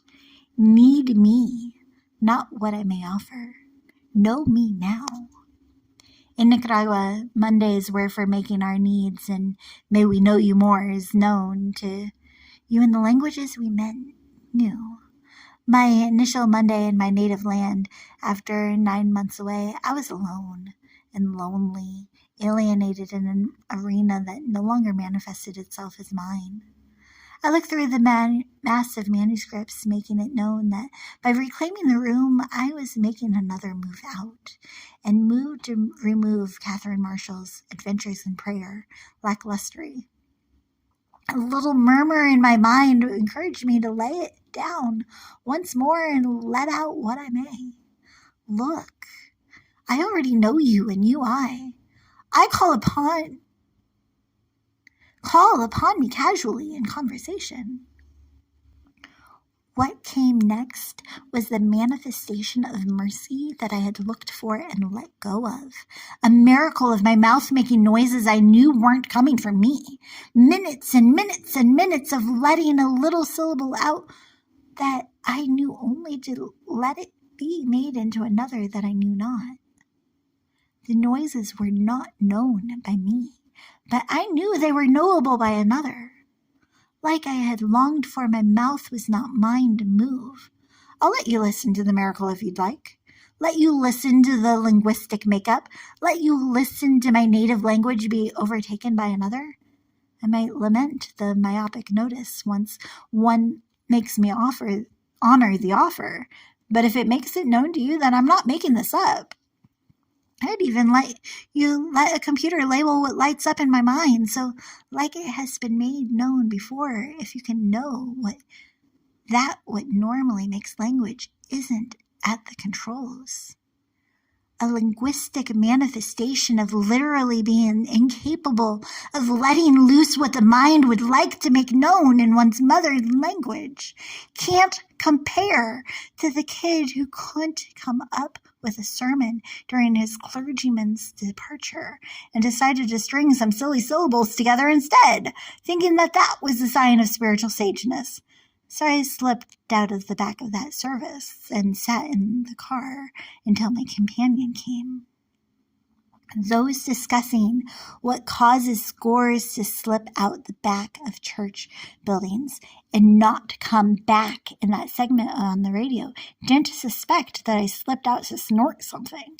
They saw that as a rude, rough sketch, not rooted in reality, but shocking disappointment doesn't quite describe the sensation. Disorienting isn't strong enough to describe how enraged and disgusted I was at the dude doing ooh-sha, ee-sha, and claiming it came from the same source as what comes out of me so seamlessly. Scores would probably stand up and say that that's a super self-righteous statement, and a couple would speak up and comment that I've always been a self-righteous snob, so it isn't surprising. Scores more may agree when they read these sentences. How dare I speak against the thousands of souls because someone said some syllables I didn't recognize? Slow doesn't signify it was a sham, and even if it did, so what? Shouldn't I have stayed silently or disruptively, depends on the commenter? Shouldn't I have spoken to the one in charge when he came back? Couldn't I see that that's what a church is? A conglomerate of sinners stumbling but dedicated to the cause of discovering a Christ that saves sinners such as us. Seeing saints to be severe sinners isn't surprising or revelatory. But the space can become suffocating, stinky, sickening, to where throwing up seems somewhat settled, not as a reprimand or a rebuke, but as a reaction. If someone removes themselves because they are sick and they can't stand the concept of chucking up brunch with an audience. What then? Welcome them back, only after asking oneself, are we all right with vomiting? Are we willing to discover what is warranting such an overwhelming reflex and wash or remove it? If vomiting or being unwell with an audience isn't welcome, is it wrong to remove oneself? If I had stayed, I would have made a scene, no doubt about it. Either the extreme disconnect, the cognitive dissonance caused by staying silent during something I can't say is correct, would have caused me to start sobbing, causing some to stop in comfort despite my inability to explain why I was so distressed. Or the contained disgust wouldn't stay contained, and the cork would come off the bottle, and I'd stay stuff solely my creator could comprehend. Someone would call me out for being a self-righteous, seditious twat, and then I'd understandably avoid everyone again until the next apprehensive/apathetic attempt to be around others. Annoyed with me yet?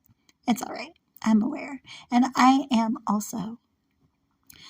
I can admit I'm still a baby in many aspects, that I'm absolutely not able to be a spokesperson for a disillusioned cohort, that I'm a coward and quick to choose the simplest direction. But seriously, tell me, what should I have done, if not in the dream with the dude standing up and saying, "Hoosha, Isha"? Should I have stood up and said something that I couldn't be sure there'd be someone to translate? I think so. I'm not sure, though. If I trust that the sensation isn't for me, shouldn't I trust the truth to show up through whatever else was in that room? On the other hand, to offer another perspective, isn't order a paramount priority? Perhaps I didn't perceive that I had permission, from people or otherwise, to overtake what was occurring. Perhaps it was obstinance, pride, self-righteousness that removed me from that room. But is it possible that, especially in places where one recognizes that there are powers in play that are not removable with a simply, "So I don't care for this, please stop," removing oneself is sometimes smarter? What should I have done on the day that the sensation truly started, the day before strange syllables spilled out behind a closed door across my brain? I was at the stage during a church service's altar call, surrounded by others also claiming they desired to see divine intervention. What could have been if I had the courage to say them then? When the curious syllables banged against my brain's awareness, asking to be allowed to act. Could the abandoning of all ability to enunciate anything I was brought up to share have been contagious? Could it have sparked something that day? Could it have changed the direction that companions would stick to? I can say that I'm disappointed that a spark didn't come that day, and that I can't be at that church currently, not because they've banned me, but because I simply can't swallow the sadness that the setting brings up in me. So sure, it could be said that disappointment with the church caused my separation like it does so many others. But I chose to snuff out the candle that I had brought back after abandoning where I could be comfortable, my own bed back in America, for the articulated aim of becoming authentic, aka always behaving the same despite the supposed consequences, courageously contagious in one's decision to be, for example, effectively forced into foolish guttural groans that will have others hear you as insane. If not, I hid it. I have been hiding, holding on to grief that is fighting to express itself, a difficulty that I don't, even after a decade, have the capability to describe, although I still circle, seeking it out. So could it be that the sorrow is self-imposed, a choice, a stubborn comfort to cling to develop and sustain a sense of spiritual superiority? Surely one can see that I am by no signifier superior, perhaps simply slightly or dramatically more sensitive. So why do I sob? To some degree, I can see that I commonly sit with my back to a straining door, complaining of loneliness while a crowd calls, "Let me come in." I can also confirm that life is more complicated than little memes. Longing for company and longing to not be caught in locations that can cause sickness can callously compete, and laziness isn't the only consideration that keeps leery maybes from coming in. If I had been looking to learn the math Lockhart loves when considering whether to choose calc or what could have come before it, if someone sparked my curiosity about circles way back then, but I comprehended that the classes I was choosing between were created with a different in entirety framework full of formulas but no imagination, designed without the capacity to comprehend curiosity, wouldn't my distress increase? Would I sign up for all the classes I could? I desire even more of a deeper study of a subject I was coming to deeply enjoy. But Lockhart's descriptions of the classes in school are damning. A complete prescription for permanently disabling young minds. A confused heap of destructive disinformation. A severely and brutalized, antagonized, yet beautiful bird. I don't think he's telling a tall tale. I think he senses the bird's ache. He aches for that bird to be cherished by a bigger subset of creators. A conceptualization of what could be deeply echoes within him as a fantasy that, with no exaggeration, would affect everything that's dear to him if everyone around him could feel even an inkling of how exciting another direction could be. See how he sums up that section of the rant. The saddest part of all this reform are the attempts to make math interesting and relevant to kids' lives. You don't need to make math interesting. It's already more interesting than we can handle. And the glory of it is that it's complete irrelevance to our lives. That's why it's so fun. You should be able to suppose that I don't suppose religion is irrelevant, and that's why it should be revered. But remembering that salsa class that I could have been to, or the bachata that sometimes Dan and I still break out into spontaneously, I'd say those are relatively irrelevant. We're still technically spouses without them. But I think that's what the theorist is saying. Technicalities aren't sufficient. Could the supposedly backslidden Christians and disappearing seat warmers and scores slipping out the back be screaming that technically saved isn't satisfactory? Could the sermon have come across as similar to a scientific discussion of an unexpected phenomena when experiencing the effects without dissecting the explanation would be far more effective if the goal was to generate feelings of fascination and genuine heartfelt interest that would eventually instigate justified kneeling before a loving king? Could it be that the key to calling a cohort of clear-headed soldiers to switch sides and bow before a completely different king than their before commander is to comprehend the commandment to create disciples instead of converts? Isn't that a drastically different endeavor? Could creating a convert be similar to someone switching to a diet supplement created by some superstar with the only conversation being that of currency? Could creating a disciple be closer to a doctor, showing someone who didn't seem sick the scans and saying, "I am coming beside you and will be the best advisor I can be, but this won't be simple. Desire to do as I say so that we have a better chance at beating this." A scheme to skip bodybuilding but to still see the same body built through a supplement can be accepted by someone who believes they are all right, but could be better. But solely the sick, or those that see that they could become sick, desire a doctor. So how does someone become convinced that they are sick? Don't symptoms start to show before someone submits to do the scans? Don't we start to sense that something doesn't sit right in our spirit when we can't deny the energy is failing and feelings of intense discomfort aren't dissipating? Which of the set to come best sets up a space for the silent confirmation that we're spiritually sick, but don't have to stay burdened? The botched blessing or the spontaneous speech? Why was the second so quickly discarded? Could it be that they saw it as blown up beyond anything they were able to believe? Could it have been similar to somewhat regular screams on some social site, typically in a square with tall type and serious darkish choral background, that tell whoever is in the center's small sphere, Christ is coming? Doesn't that simple statement declare something completely different depending on who is in the crowd? Wouldn't different definitions for concepts considered basic completely change the significance of the statement?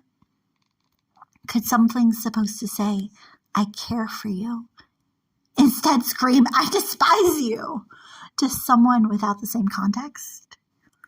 If so, wouldn't a different explanatory format get farther towards the goal? What was my Facebook's friend's goal? For the phrase on the 15-plus year giant free-for-all experience declaring site, what was such a succinct sentence saying? And does that differ from what it was supposed to say? Were the blurb on the social site and the sermon in the dream both calling, come to the celebration? Were they said in blissful anticipation of when a bold shout would break into the silence simply because the sensation of breath taken away, awe is being extracted from beings who believed they were aware of what to expect? Was it a we will yell an ecstatic whoop while in a universe of total strangers we will scream totality together? We will stare at the sun even though we've been told since we were small that is something that we shouldn't do, and it will be stunning. Come and see. I thought I'd travel to see the 2024 solar eclipse in the crowd, but Dan was sick that day. Even so, my city also saw the sun completely blocked. So we sat outside our side door because I sternly said to him a couple 60-second sections before we'd be able to bring down the black spectacles blocking out all but the shrinking sliver. You'll be sick in both spots, but you won't care to skip this. Come on. I'll bring the bucket and a chair, but you are coming with me. Could the sermon or a social site blurb have come from a similar sense that the situation called for strictness? Come now without questions and be content with the blessing afterwards. I didn't have to argue to achieve the aim, but afterwards he advised me that he had been adequately amazed at my ability to be abrupt. He wasn't able to care for his own sake, but he had cared before. We had carefully built a blueprint of the schedule and studied sky charts. I called off for the day 60 days earlier. We expected a day to celebrate, but he had had severe debilitating soreness in his stomach for a couple of days and was stuck in bed for much of the day. We went to the doctor and saw with the staff the start of the celestial body being covered. I brought him back to our abode and then went to buy his stuff that was supposed to assist with the aching, attempting to be as quick as I could. It was a strange time to shop. Some in the store were slow, indifferent to the sky. I had some special sunglasses to share, but some that I tried to share them with didn't care, especially at the counter for stuff for the sick. They had such a sad smile when they shrugged it, and me, off. Another conglomerate was trying to sell theirs. I stopped someone to see if she already had her special spectacles, and she was so surprised and thrilled that I could share a set for her and her kids. Her speed changed. I said, we have 30 minutes. And she shared a smile and said she was rushing also. She already knew there was something special coming, and it was a blessing to me to be at the store to bless someone with a surprise. You don't have to skip seeing it. Dan came to sit in the chair I said I'd set up for him, not because he could care about coming to see a spectacle in those segments before, but because even in agony, he cared about me, and I cared. I deeply desired to experience the phenomena that great groups had been fussing about for eons. But I wouldn't be able to forgive myself if I gave up while his head was against the flat edge of a dinner desk, while I escaped to the exterior to experience it without my forever greater half. Holy shit has never been heard as so heavenly. The hype wasn't inflated, and while my informed judgment was that it wouldn't be, I hadn't been completely confident that it could capture my justly uninterested, hurting husband's heart, even if I had to hope. I had only heard that it would be great, but I had not had the happenstance to gain first-hand experience as to what to expect, even if I didn't expect a do-over. Ever! The phenomena is every few years, but I'm not going to hand over hundreds or hundreds of hundreds to go after it, and it won't be over my home again. I don't generally hush what he holds up as important to insist on another itinerary, and while the informed judgment was that I could come up with was that I could likely make myself a little mullish for those moments and he wouldn't be let down, I wasn't confident that that judgment was correct. I just couldn't just invite him haphazardly and hope he'd be intrigued. I had to be harsh. I had to insist that he not hold us up in the shadows. If he wouldn't give up his inkling to hide in his hurt, we'd both be inside when a glimpse of God's glory hit our home. Don't hide inside because it is at hand. Here, get a glimpse of the heavens, whether or not you have the gumption to gaze at a happening that has been heralded through the generations. The heavens are at hand. It is happening. And if you are informed ahead of how and why it happens, you will have happier happenstance because you won't hide or gawk in fear versus enthusiasm. You won't do something drastic that will damage your eyes or your friendships or even destroy yourself and or your kids.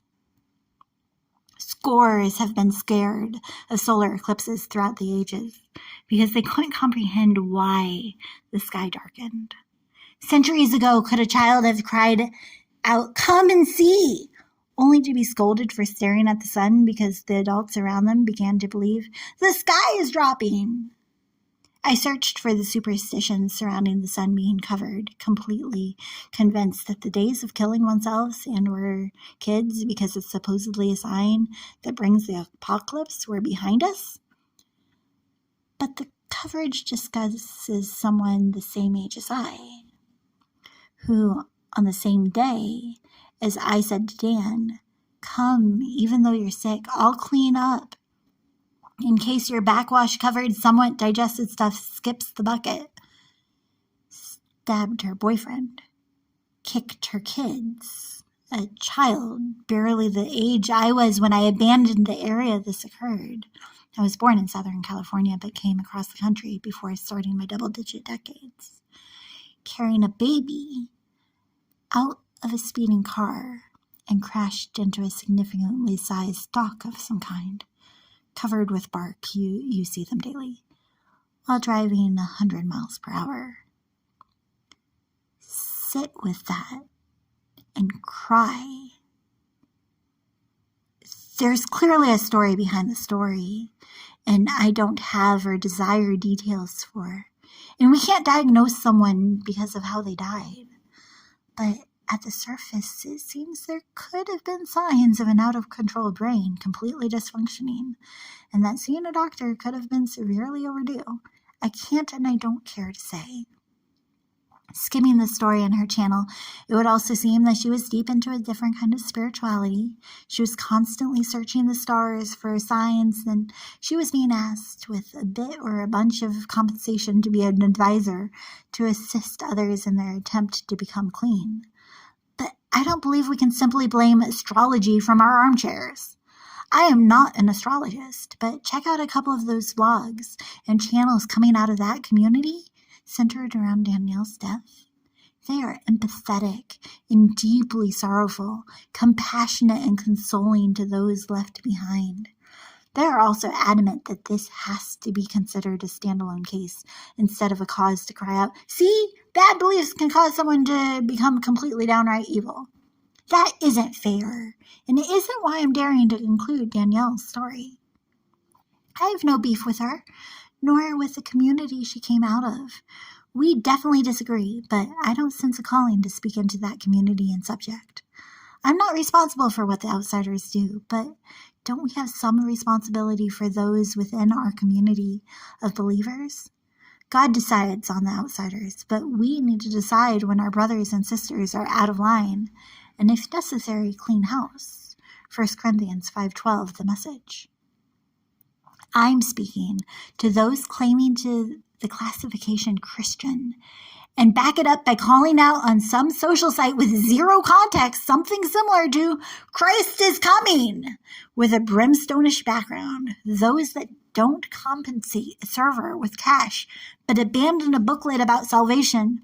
Those standing on street corners with signs calling drivers to choose Christ before the apocalypse. I'm begging you to stop and consider what that could sound like to someone already struggling. A couple days before Danielle died, she had screamed on a social site something that sounds to me like a delineation of "Christ is coming! Wake up, the apocalypse is here," she warned in a post on Friday. Everyone who has ears, listen. Your time to choose what you believe is now. The coverage was careful to say that investigators are not looking at the eclipse as a possible motive for the crimes, but I bid to ask again. Were the blurb on the social site and the sermon in the dream both calling "come to the celebration"? Were they said in blissful anticipation of when a bold shout would break into the silence simply because the sensation of breath taken away awe is being extracted from beings who believed they were aware of what to expect? Was it a "we will yell" an ecstatic whoop while in a universe of total strangers?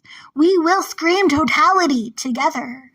We will stare at the sun even though we've been told since we were small that is something that we shouldn't do, and it will be stunning.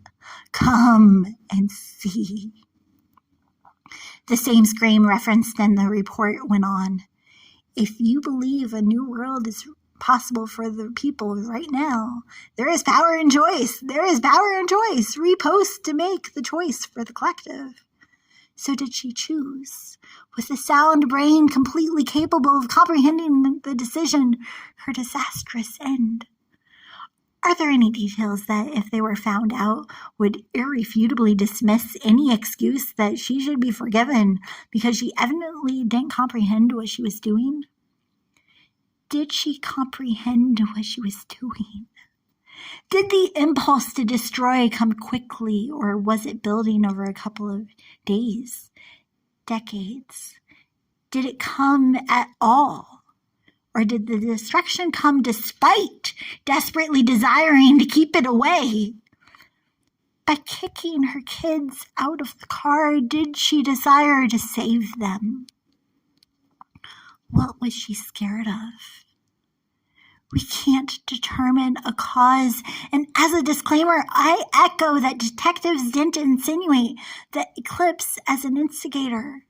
But 4 days before her far too few days ended, she had designated the eclipse as the epitome of spiritual warfare. Could it be that she had been advised that the battle wasn't against blood and bones? Christians say this regularly. But had the saying ever been spelled out? Had she been advised that because she couldn't beat the bad with the sheer strength of her desire to do so, she should best become comfortable carrying the battle armor of Abba versus her own? May we adorn ourselves in the armor of Abba, aka actual boss, comforter, dad, everlasting faithful God who fastidiously follows us even when we're fed up and insist he desist and cease seeking our attention and offering us affection, because our battle isn't against blood and the bodies we are accustomed to, but against the barons, against the bosses, against the brilliantly cunning system setters dedicated to darkening the cosmos. Their domain is evil and not of this earth. Ephesians 6:1. Did she sing in Sunday school about the belt of correct beliefs, a breastplate of Christ's correctness, determining our choices, shoes with super supports that bring the ability to not abandon the assignment due to anxiety over whether a blister would burst, a shield of belief in the character of one's creator so that one doesn't get shot down, and one's own character decimated when the enemy engages with falsehoods about who you're following and why. A full gladiator-style helmet that harkens to how our hope of heaven doesn't invalidate the importance of our involvement in heartily guarding what goes on behind our faces. And the aforementioned falcon of what God has fleshed out for us. 4 days before she failed effusively to defend her family, she followed up with, "Get your protection on and your heart in the right place. The world is very obviously changing right now, and if you ever need to pick a side, the time to do so right in your life is now. Stay strong, you got this," with a blue heart. What was she referring to in that first phrase? How did she go about forcing efforts to get her heart to be good? What would she figure the invisible or else to be? Other than fear, what else had she been dealing with? What was the dirt that she desperately was cleansing herself to be done with? Why did it and her customers keep coming back? How did the agony begin and when? Back in August 2023, she said, "Have y'all noticed that everyone is really over it? I mean, you name it, and somebody we know is over it. I feel like we have a global fatigue on life right now," with 3 emojis crying, sobbing, in fact. To someone so confused, down, and clearly struggling, could a social site blurb simply saying, "Christ is coming back," have sounded a bit like, "Scatter, the boogeyman bites"? How does that compare to "Calmate," calm down? "Sana, sana, colítate de drama, si no sanas hoy, sanadas mañana." Heal, heal, little frog. If you don't become well today, you will tomorrow. The child survived a severe crash because she was kicked out of a car while carrying her baby sister. Sana, sana, colita de rana, si no sanas hoy, sanadas mañana. Do we believe that?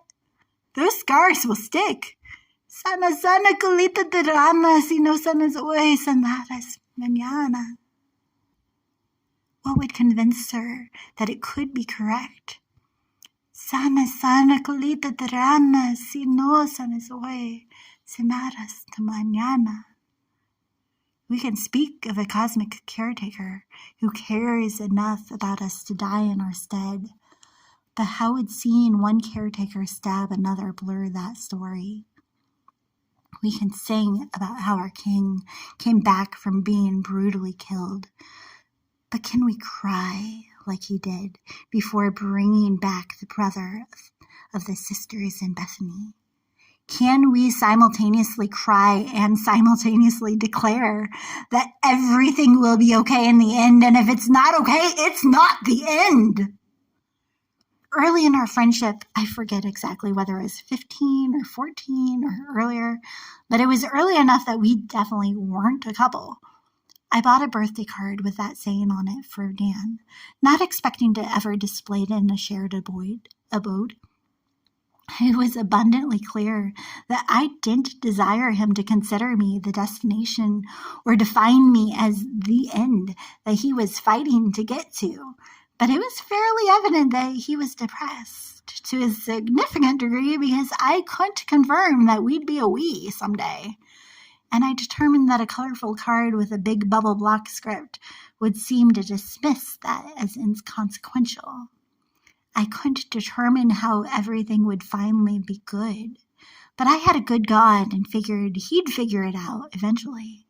It figures that my expectations and desires would change solely when Dan stopped saying, "I don't desire your Christ, I desire you," despite my complaints that he definitely didn't desire me without my Savior to keep me somewhat sane, and started seeking the same Savior to change his desires away from me.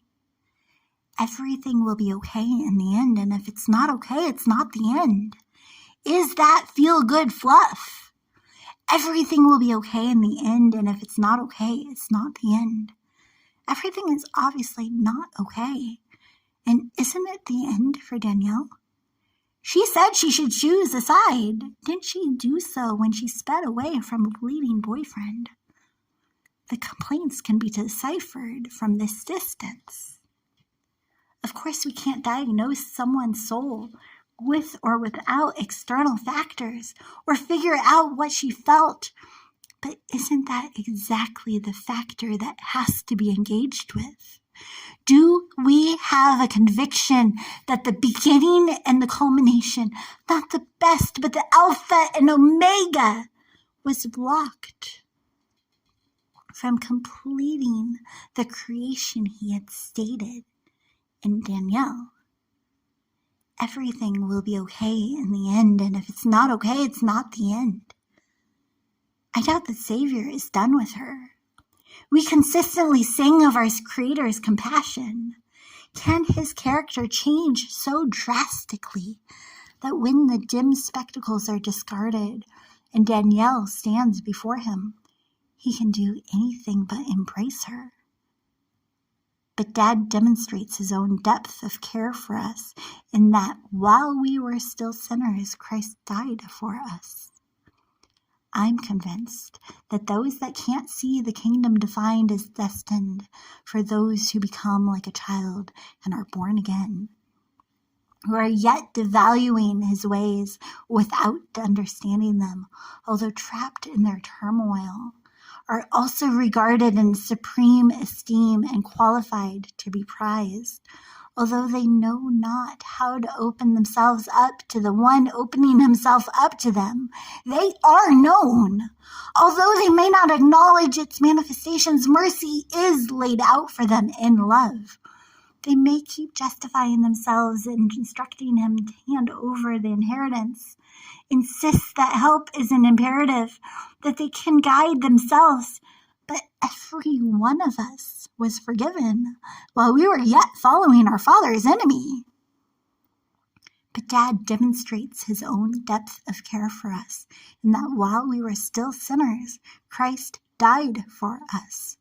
Christians, those that believe you are saved by the blood of Christ, do you believe that Christ died for us while we were still scared, driving dangerously, desperately sick, incapable of dragging ourselves out the door to see an eclipse for our future self, to be grateful for our foresight?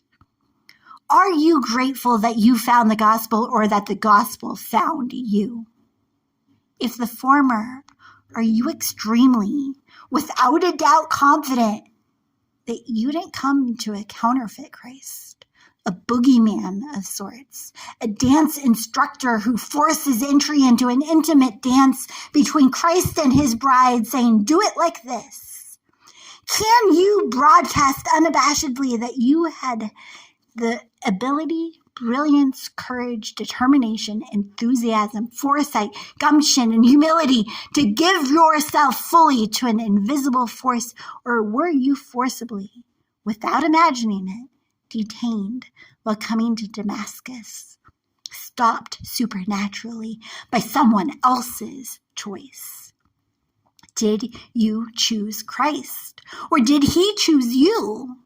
If he chose you, are you certain he can't and doesn't do the same for someone else who hasn't yet come to that same spot on their determined excursion to Damascus? Everything will be okay in the end, and if it's not okay, it's not the end. Is that feel-good fluff? Do you feel free to fine-tune the exegesis to find out, or would finding out that everyone will be embraced by a Father who gave himself for humanity instead of for individuals elicit an equal anger as the field workers in the first gospel? If the former elicits fury or exhaustion, dare to quiz Christ himself to discover the cause. I am clearly not Christ, and even if I sense that I'm called to script this chapter boils completely down to its start. I can keep spouting stuff all day, but recall that breakthrough awaits when we call out clearly with constrained confidence, because curiosity is building, but Christ has to do the convincing. Do you believe he can? To both the of courses and the of course nots, I dare you to ask for a dream that clarifies, confirms, or even contradicts what I'm saying. Silence stings, but blossoms can smile. So, as we enter the shadows ready to transform, speak the secret that saints have held sacred for centuries.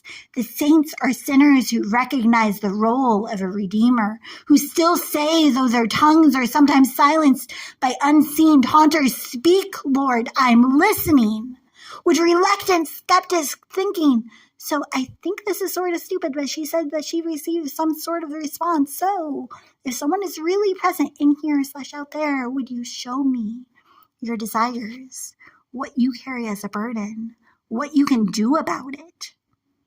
Keep something on which you can scribble the response super close by the bed, but be brave enough to ask Abba, "Be clear and show me. Are you the redeemer of some or of the summation of your creation?" Christ has to do the convincing, but I believe that curiosity centered around that question is building, because the counterfeit distortion that the church has been dealing with has been counterproductive at best, and change is crucial. Christ can speak through the smallest smiling blossom, but something has been blocking the signal, and sensing solely silence stings. Could it be that our confidence to cry out has been constrained because, although we don't desire to be stuck under a cruel king, we've been largely locked into little corners that believe as we do? Could it be that with the digital era, we're finally free to find out who else has been digging into the details and coming to a similar conclusion? Companions who can back up that there's been a crisis, bringing down our beloveds' beloveds. They can't be broken through by sheer blunt can-do spirit. Do you dare to discover what could be?